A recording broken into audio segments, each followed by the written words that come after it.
Hi everyone, you are watching Prayas Exceller. Today we have very honorable guest, Mr. Ajay Veer Arya ji and Mr. Uttam Chand Vishesh ji. अगर बात करूँ मैं अजय वीर आर्या जी की, he is educational consultant, sports coach भी हैं और एक social worker भी हैं। उत्तम जी को तो आप सभी जानते हैं, he is an RTI activist और ये भी समाज के लिए हमेशा ही तत्पर रहे हैं। एंड वेलकम टू प्रयास एक्सेलियर सर। मैं आप दोनों का तहे दिल से अभिनंदन करती हूँ, स्वागत करती हूँ कि आज आपने हमारे व्यूअर्स को अपना कीमती समय दिया है।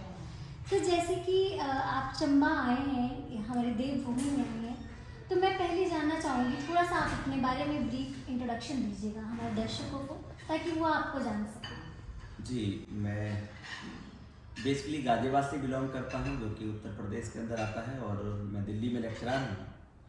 और स्पोर्ट्स के फील्ड में, एजुकेशन के फील्ड में, जैसा कि आप देख पा रहे हैं बैनर के माध्यम से, राष्ट्रीय एकता संघ की समाज के अंदर आर्थिक, सामाजिक, सांस्कृतिक, राजनीतिक और शैक्षणिक उत्थान के लिए इसमें विशेष रूप से जो हमारा प्रयास रहा है शुरुआती दौर में खेल कूद के क्षेत्र में बात करें तो जब मैं खुद विद्यार्थी हुआ तभी से, क्योंकि मैं एक स्पोर्ट्स टीचर के रूप में था, लेक्चरर के रूप में फिजिकल एजुकेशन में हूँ, तो एक सपना देखा था कि बहुत सारे राष्ट्रीय अंतर्राष्ट्रीय पदधारक बनाए जाएँ, और 100 राष्ट्रीय अंतर्राष्ट्रीय पदधारक का मैंने लक्ष्य लिया, और वो जीवन काल का था। लेकिन जब उसे प्रयास किया तो अपने गांव, अपने जो कि गाजियाबाद जिले में किला गांव है, और वो बिल्कुल ग्रामीण परिवेश में किसान परिवार से मैं हूँ, तो वहाँ से अपने परिवार, छोटे बहन भाइयों के साथ मेरी एक शुरुआत हो गई।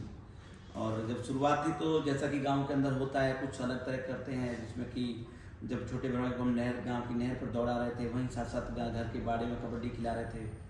और जब सपना था कि उसे बड़ा खिलाड़ी बनाना है, और खिलाड़ी बनाने के क्रम में जब वो लगा कि अब यहाँ से कांग्रेस स्टेडियम भेजना है, बाहर भेजना है, और उस समय के 2099 की जब की बात है, और उस दौर में लड़के तो खेलते नहीं थे, और लड़कियों को खिलाड़ी बनाना है तो वो भी एक बड़ा खिलाड़ी बनाना है, तो लड़कों के बीच में निक्कर पहन के खेलना गांव के परिवेश में बड़ी उस समय बातें होती थी, और लोग कहते थे कि लौंडियान दौड़ा रहा, कौन सी पीटू सदन लोगों की बातें हुई, इस तरह की बातें थी। लेकिन उस क्योंकि अंदर से एक जुनून था, जज्बा था, करने की कुछ इच्छा थी, तो जब प्रयास किया तो 2008 में मेरी पहली एशियन चैंपियन बनती है। वही गांव के लोग मैंने देखा जो बहुत सारी बातें बना रहे थे, तो उन्हीं को बदलते हुए मैंने देखा।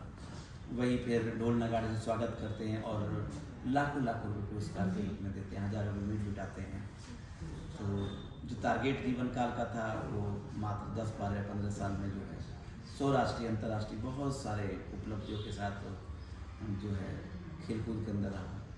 2007 में एक अगला लक्ष्य लिया कि एक सपना जो था पहले से कि अब 1000 सरकारी नौकरी जीवन काल में लगाएंगे, और जब उसको प्रयास किया तो वो 5 वर्ष में मात्र 1000 प्लस पुलिस फोर्स में ज़्यादा अलग अलग डिपार्टमेंट के अंदर हो गए, गवर्नमेंट जॉब में आए।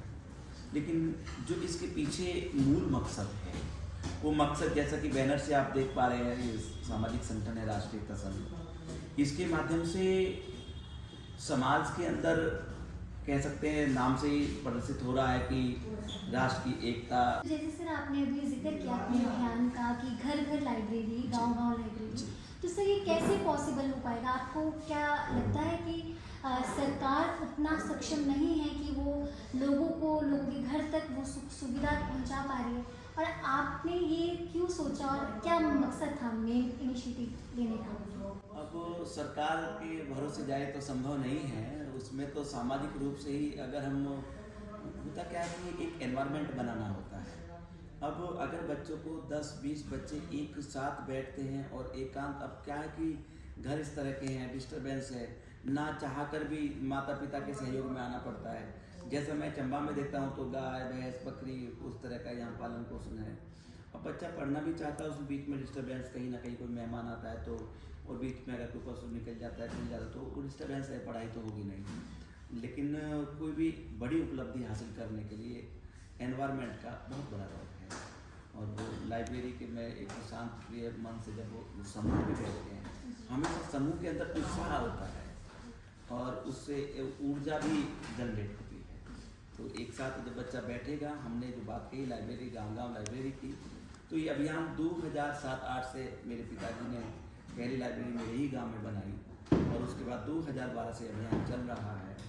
और उस अभियान में आज 2012 में बनाया, फिर 13 बनाया, फिर मेरे गाजियाबाद जिले में वो मुहिम चल रही है, आज सैकड़ों लाइब्रेरियाँ गाँव में बन रही हैं और सामाजिक तरीके से उन लोगों को जो समाज में रहने वाले वहाँ लोग हैं गाँव के अंदर, उन्हें ही प्रेरित कर कर उनके माध्यम से ही लाइब्रेरी बनाई जा रही है। जितना हमारी अपनी क्षमता है उतना हम भी पुस्तकों के माध्यम से, कॉम्पिटेटिव एग्जाम्स की कुछ बुक्स हैं, कुछ प्रेरणादायी पुस्तकें हैं, उनके माध्यम से हम भी सहयोग करते हैं। बहुत अच्छा इनिशिएटिव है कि आप लोगों को सक्षम बना रहे हैं, एजुकेशन सेक्टर को इम्प्रूव करना चाह रहे हैं।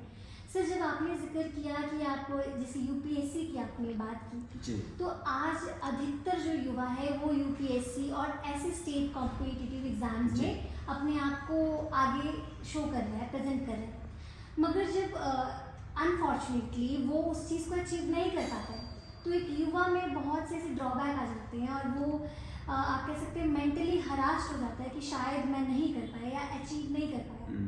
तो बीइंग एजुकेशनल कंसल्टेंट, आप प्लीज़ मेरे व्यूअर्स को ये बताएं कि बच्चा या कोई भी यूथ अगर देख रहा है तो उस सिचुएशन को वो किस तरीके से मतलब अपने चैलेंजेस को फेस कर सकते। जी बिल्कुल, आपका बहुत ही वाजिब और बहुत कह सकते हैं कि बहुत टिपिकल सवाल आपका है और इस तरह की समस्याएं आती हैं क्योंकि बच्चा जिस लक्ष्य को लेता है यूपीएससी आईएएस आईपीएस बनना है और वो लंबी जर्नी है 4 5 6 वर्ष की चलती है, तो उसमें मैं भी कहता हूँ कि विकल्प रहित हमारा जो है लक्ष्य होना चाहिए, संकल्प के साथ होना चाहिए। लेकिन यहाँ पर जो चैलेंजेस आते हैं तो हम जब हम अध्यात्म की तरफ जाते हैं और जो हमारी कोशिश है उस कोशिश में कहीं ना कहीं अगर हम विफल बन रहे हैं तो उसमें कहीं ना कहीं हमारी कमी खामी हमारी, क्योंकि हम मेहनत तो कर रहे हैं, पढ़ रहे हैं 8 घंटे 10 घंटे 12 घंटे, लेकिन उसके साथ साथ तो जो प्लानिंग का बड़ा रोल है, हम किस सब्जेक्ट को कितना छुए, कहाँ कौन सा सिलेबस उठाकर किस सब्जेक्ट को कितना समय देने की जरूरत है, हमारा वीक पॉइंट क्या है, उस पर अगर हम सिस्टमेटिक तरीके से प्रयास करें और उसके बावजूद नर्वस और निराश होने की आवश्यकता नहीं है। कहीं ना कहीं अगर हम विफल रहे हैं उस प्रयास में तो उसका मतलब ये नहीं है कि हमारा जो मेहनत है वो बेकार हो जाए, बेकार गया। वो मेहनत हमारा कोई भी जो है प्रयास बेकार नहीं जाता, कहीं ना कहीं हमारी जर्नी किसी और क्षेत्र में या उस दिशा में जो हमें टारगेट था हमारा आईएएस बनने का, आईपीएस बनने का या कोई कह सकते हैं जज बनने का या पीसीएस का जो स्टेट के एग्ज़ाम्स होते हैं उसका, तो हो सकता है कि हमें किसी और दिशा में जाना है, ऊपर वाला उस दिशा में लेकर जाना चाहता है और जो आपने कीन किया है उसका तो लाभ आपके जीवन में, आपके आचरण व्यवहार में और समाज में और दूसरों को देने में कहीं भी काम आएगा ही। बाकी उसके बाद फिर बच्चे चुनते हैं दूसरे रास्ते, दूसरे एग्जाम साइड में होते हैं उनमें जाते हैं, लेकिन कहीं ना कहीं बस ये कि हमारा जो फर्ज है वो कर्म करने का है, हमें कर्म करना है, फल की चिंता नहीं करनी। और अगर परिणाम सुखद नहीं है तो कहीं ना कहीं फिर यह है कि हमें फिर से विचार करना है कि हमारे प्रयास में, हमारी प्लानिंग में कहीं कमी नहीं है, ये तो सफलता मिलती है। बिल्कुल सर, और इसी वजह से मुझे लगता है कहीं ना कहीं आज भी अपॉर्चुनिटीज़ की कमी है हमारे भारत में। जो इंटरनेशनल लेवल की एजुकेशन अगर हम पॉसिबल हो पाया तो हम इंडिया में भी उस चीज़ को इम्प्लीमेंट फॉर श्योर कर सकते हैं अगर सरकार इनिशिएटिव में आप जैसे समाज के हितैषी लोग इस मुहिम में साथ हैं। जैसे कि सर आपका जो इस संघ है राष्ट्रीय एकता संघ, मैं देख पा रही हूँ कि नाम से एकता महसूस होती है कि आप समाज में एक यूनिटी लाना चाहते हैं, एकता लाना चाहते हैं। जी, तो जब मैं आपके बारे में सर्च करी थी, when I was researching about you, तो ये समझ में आया कि आप एक सोशल वर्कर के रूप में भी बहुत निखर के सामने आए हैं। जी। तो समाज सेवा की भावना बहुत कम लोगों में होती है, मगर इसके पीछे का कुछ आप रीज़न बता सकते हैं कि क्यों समाज सेवा ही क्यों? जी, मैं बताना चाहूँगा क्योंकि मैं कह सकते हैं जैसा कि नाम के साथ अजय वीरार्य, तो वो वैदिक सिद्धांत और पुरानी वो कह सकते हैं संस्कृति और वेदों की जो शिक्षा है, मेरे पिताश्री खुद आर्य समाज के एक बड़े प्रचारक रहे और वो संस्कार कह सकते हैं कुछ डीएनए से ही उस तरह के जीन्स में मेरे ऐसे आए। और दादाजी मेरे बड़े सामाजिक कार्यकर्ता थे, तो वो कह सकते हैं वो अंदर से कुछ है। और आपको जानकारी के लिए बताना चाहूँगा कि मेरी एक बेटी है और 2007 में मैंने अपना जो लक्ष्य निर्धारित कर मुझे समाज और राष्ट्र के निर्माण की तरफ और उत्थान की तरफ मुझे जाना है, कहीं ना कहीं चेतना जागृति की तरफ काम करना है। उस समय मैंने मन में ऐसा आया कि अब संतान उत्पत्ति ना करके मैं गांव-गांव जाऊंगा, बहुत सारे युवाओं को, बच्चों के साथ बातें करूंगा और कहीं ना कहीं उनके परिवार में अमन, चैन और कहीं खुशहाली अगर थोड़ी लौट आए तो वो सब मेरे अपने हैं। उस भाव के साथ चला और बहुत ही कह सकते हैं बहुत त्याग तपस्या के साथ। जैसा कि मैं दिल्ली के अंदर एक लेक्चरर के पद पर हूँ और जैसा बताया मैंने आपको पहले भी कि 100 दिन रात काम किया, मीन्स होली दिवाली भी, क्योंकि डिपार्टमेंट में जॉब और वहाँ भी न्याय करने के साथ साथ छुट्टियाँ लिमिटेड होती हैं, तो गर्मी सर्दी छुट्टियाँ, होली दिवाली, रविवार शनिवार, तो ऐसे मिलाकर 100 दिन रात काम किया मिशनरी तौर पर। और उसके बाद कह सकते हैं कि अब तो बस दिशा यही है और कहीं ना कहीं समाज के लोगों को आगे आना पड़ेगा, क्योंकि सरकार के जिम्मे सब कुछ चलता नहीं है। हाँ, सरकार का योजनाओं का और कहीं ना कहीं अगर बात करें स्वास्थ्य की बात, शिक्षा की बात करें तो अगर वो अच्छे स्कूल, कॉलेज और बेहतर सुविधाएं देते हैं उसका बड़ा रोल होता है, लेकिन ऐसा संभव अब तक देश की आज़ादी से लेकर अब तक लगता तो है नहीं। तो प्रयास तो करना पड़ेगा और बहुत ही दर्द और भाव के साथ हैं और बहुत त्याग तपस्या के साथ हैं। और बेटी के बाद आगे ये नहीं सोचा कि आगे संतान उत्पत्ति करें, क्योंकि आगे और करेंगे तो फिर उनके पालन पोषण में, फिर उनकी जिम्मेदारियों में और फिर उसके बाद कहीं उलझ कर रह जाएंगे। और जो मुहिम है राष्ट्रीय तत्सम, जिसे RES रेस के नाम से भी जानते हैं, तो वो संभव नहीं हो पाएगा। और मेरे साथ में देश के 10-12 राज्यों में मुहिम है, अलग अलग जहाँ राजनीतिक क्षेत्र में काम कर रहे हैं, वहीं शिक्षा के क्षेत्र में काम कर रहे हैं, साथ खेलकूद के क्षेत्र में काम कर रहे हैं। वहीं पर आने वाले कल में 100 स्कूल, कॉलेज, कोचिंग सेंटर्स ये भी बनाने का इसके माध्यम से है। उस तरह के लोग मिलेंगे, उनके साथ मिलकर इस फील्ड को भी आगे बढ़ाएंगे। बहुत प्रशंसनीय और सराहनीय काम कर रहे हैं कि आपने अपनी लाइफ के कुछ सेक्रीफाइसेस करके अब अपने इंडिया के लिए, अपने भारत के लिए, हमारे युवाओं के लिए काम कर रहे हैं, जो रियली बहुत अप्रिशिएबल है। एंड वी कॉन्ग्रेचुलेट कि आप जैसे समाज हितैषी लोग और समाज के लिए अच्छा करने वाले लोग बढ़ चढ़ कर अगर पार्टिसिपेट करेंगे तो हम अपने भारत को एक नए बदलाव की सीढ़ी की ओर ले चलेंगे। सर, इसी के बीच एक प्रश्न मैं ये आपसे पूछना चाह रही हूँ कि आज का युवा कल की पहचान है, क्योंकि युवाओं के हाथ में बहुत सारी रिस्पॉन्सिबिलिटी है, बट आज देखा जाए तो मोस्ट ऑफ द युवा है, मोस्ट ऑफ द यूथ है गलत संगत, गलत सोसाइटी में, ड्रग्स, एल्कोहलिज्म में अपने आप को इन्वॉल्व कर चुका है, जिस वजह से वो अपने लाइफ में खुद को भी खत्म कर रहा है, कहीं ना कहीं अपना फ्यूचर भी। तो हम इस चीज़ को कैसे टैकल करें? आप समाज में उन युवाओं को क्या मैसेज देना चाहेंगे? मैं तो कहता हूँ, हमेशा ही कहता हूँ कि 12th क्लास तक बच्चे के हाथ में मोबाइल और बाइक नहीं आना चाहिए। कोरोना काल में एक चिंतन जो है अलग तरह का लोगों के दिमाग मस्तिष्क तक गया कि वास्तव में जीवन क्या है, मानव बनाया है तो इसका मूल उद्देश्य क्या है, हम किस दौड़ में दौड़ रहे हैं, हम एक जहाँ जिस धारा में बह रहे हैं वहाँ बहते रहते हैं। लेकिन अब युवाओं की अगर बात की जाए तो अगर ज़िंदगी में हमें कामयाब होना है और बड़ा बनना है तो हम सुबह जल्दी उठें, सूर्य उदय से पहले अगर स्नान कर लेते हैं और योग व्यायाम थोड़ा सा हम करते हैं तो हमारा मस्तिष्क जो है वो पॉजिटिविटी की तरफ रहता है। और जो नशा, दूसरी जो बुराई आजकल युवाओं के अंदर, यूथ के अंदर एक नशा अलग अलग तरह के हैं, तो उससे बच सकता है।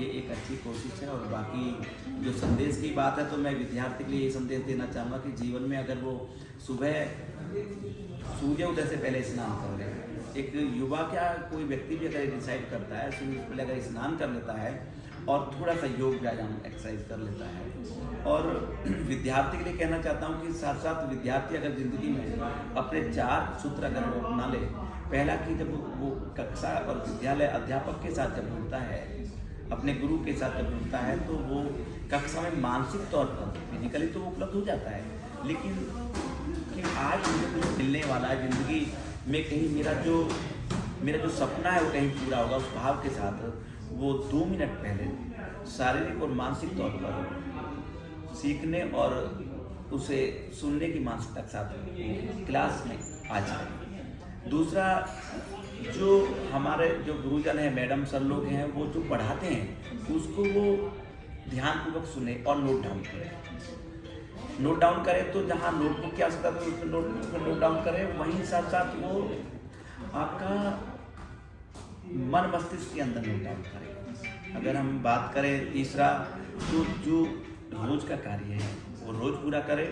उसके साथ साथ चौथा है कि जो कल पढ़ाने जा रहे हैं उसको पहले से अगर पढ़कर आता है, इन 4 सूत्रों को याद रखता है तो और इस पर काम करता है तो यकीनन जिंदगी में जो भी सपना देखा है कहीं उससे ज़्यादा मैं आपके प्रयास एक जरिया इस चैनल और आपके इस प्रयास के माध्यम से मैं बच्चों को संदेश और खासकर यूथ और स्टूडेंट्स को मैं संदेश देना चाहूँगा और दावे के साथ कहता हूँ कि अगर इस पर काम किया, क्लास में 2 मिनट पहले आना, टीचर्स जो बोल रहे हैं पढ़ा रहे हैं उसको ध्यानपूर्वक सुनना, नोट डाउन करना, रोज का कार्य रोज पूरा करना और जो कल पढ़ाने वाले हैं उसको पहले से पढ़कर जाना, ये काम अगर रोज का रोज पूरा किया यकीनन मैं लिख कर दे सकता हूँ वो जिंदगी में सफल नहीं हो सकता। बहुत अच्छी आपने फॉलो ट्रिक्स बच्चों को दी है, युवाओं को दी है कि अगर वो समाज में हम लोग परिवर्तन चाहते हैं तो ऑब्वियसली सर्वप्रथम हमें अपनी लाइफ में लाना होगा,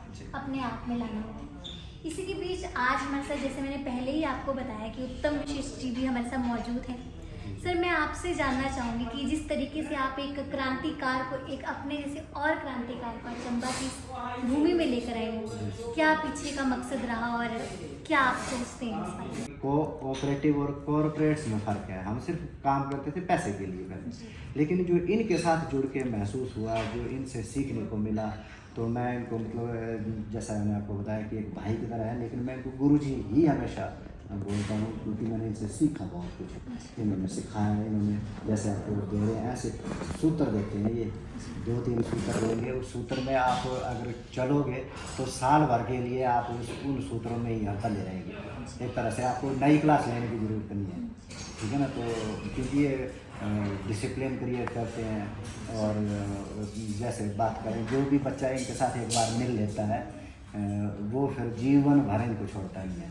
हमारी सोच पर निर्भर करता है, ये सोच सबसे अच्छी दोस्त है, सबसे बड़ी दुश्मन होती है। जी। मैं तो हमेशा ही बोलता हूँ कि नजर बदल दो नज़ारे बदल जाएंगे, नजर बदल दो नज़ारे बदल जाएंगे, सोच बदल दो सितारे बदल जाएंगे।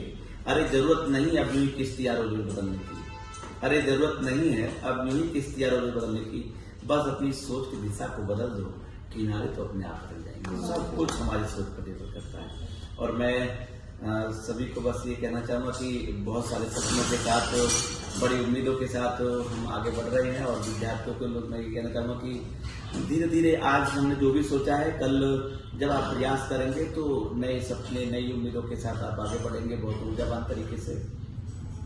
और यही कहकर इस संदेश को कुछ बहुत लंबा और बड़ा होते जा रहा है, यहाँ समेटना चाहूँगा कि जब तक तेरी ताकत की आजमाइश बाकी है, जब तक तेरी ताकत की आजमाइश बाकी है, जिंदगी में एक गुंजाइश बाकी है।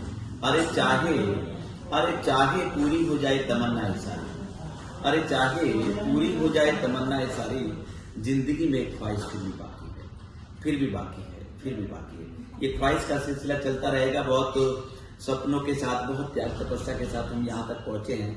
मैं बताना चाहूँगा कि मैंने अपने जीवन का 18 वर्ष का शुरुआती जो सैलरी मिलता है, वो 18 वर्ष की सैलरी में 10 लाख सिर्फ मैंने अपने जूते कपड़े पर या अपने बच्चे की एजुकेशन पर खर्च किया, सिर्फ 10 लाख। आज सैलरी 1.5 लाख प्लस है, लेकिन बाकी पूरा समय, पूरा कह सकते हैं कि पूरा पैसा सिर्फ इस जागरण में, और ज्यादा जो पैसा खर्च हुआ ट्रेवलिंग में, आने जाने, विपरीत परिस्थिति में कहाँ सोएंगे, कहाँ रुकेंगे, कहाँ खाएंगे, इस यात्रा में जो पिछले 15, 20, 22 वर्षों की रही है।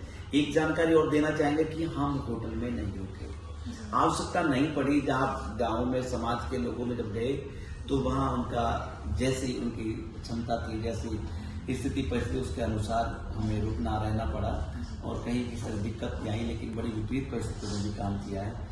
जब आज इन उपलब्धियों के साथ हैं कि लोग कहते हैं कि आपने सैकड़ों राष्ट्रीय अंतर्राष्ट्रीय पदधारक बनाए, इधर सरकारी नौकरी का बात करें तो हजारों नौकरियां लगा दी, उधर अब आप class 1 officer, UPSC, IAS, IPS, lieutenant और जज बनाने की बात करते हो, उधर 100 MLA MP बनाने की बात करते हो।